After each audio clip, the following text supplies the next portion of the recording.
Pagi ini saya sedang berada di salah satu kampung yang mungkin sudah banyak yang lihat ya, kampung ini, apalagi dengan rumah ini nih.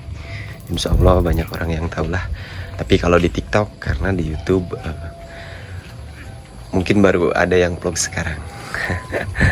Dan di kampung ini suasananya seperti ini,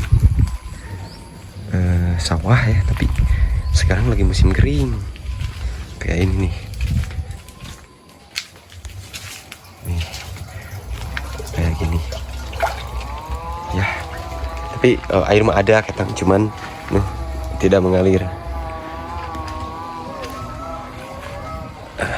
Ini daerahnya seperti ini tuh. Mohon maaf ya, videonya nggak bakalan saya edit ini, cukup satu kali shoot aja. Karena yang di vlog hanya sekeliling di sini aja sih, sekeliling rumah ini.